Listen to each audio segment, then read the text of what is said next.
আমি মেহেদী হাসান পুলক, অধিনায়ক রাজশাহী বিশ্ববিদ্যালয় ক্রিকেট দল। প্রথমে আপনাদের সবাইকে ধন্যবাদ যে আপনারা আসছেন আমার ডাকাতে। তো আজকে এই প্রেস ব্রিফিংটা আসলে আমার জন্য খুবই কষ্টের জায়গা থেকে। আপনারা জানেন হয়তোবা যে আমি বাংলাদেশ ক্রিকেট বোর্ডের কাউন্সিলর হয়েছি।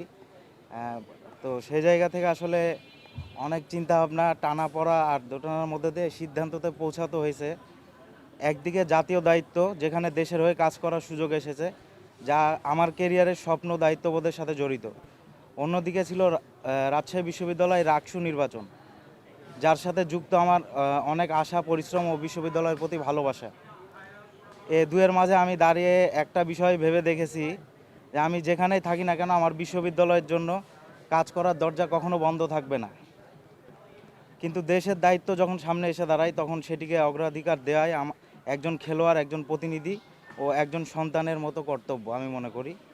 এই কারণে অনেক ভাবনা চিন্তার পর আমি রাকসু নির্বাচনের প্রার্থিতা থেকে সরে দাঁড়ানোর সিদ্ধান্ত নিয়েছি। এটা কোনো পরাজয় নয়, বরং দায়িত্বের জায়গা থেকে নেওয়া এক কঠিন কিন্তু সম্মানজনক সিদ্ধান্ত। রাজশাহী বিশ্ববিদ্যালয় আমার জীবনের একটা বড় অংশ। এই ক্যাম্পাস আমাকে তৈরি করেছে, মানুষ করেছে, চিনিয়েছে। এখানকার মাঠ, মানুষ, ছোট ভাই বোন, সিনিয়র ভাই সবাই আমার যাত্রার অংশ। তাদের ভালোবাসা, শ্রদ্ধা আর বিশ্বাসই আমার সবচেয়ে বড় প্রেরণা ছিল এবং চিরকাল থাকবে। আমি গর্বিত যে আমি বিশ্ববিদ্যালয় ক্রিকেট টিমের হয়ে খেলেছি, রাজশাহী বিশ্ববিদ্যালয়কে প্রতিনিধিত্ব করেছি, নিজের যোগ্যতায় বাংলাদেশ ক্রিকেট বোর্ডের কাউন্সিলর হয়েছি এবং সেই পথ চলা আপনাদের ভালোবাসা পেয়েছি। এখন জাতীয় দায়িত্বর কারণে হয়তো কিছুটা দূরে থাকব, কিন্তু আমার মন, আমার অঙ্গীকার এই বিশ্ববিদ্যালয়ের সাথেই থাকবে।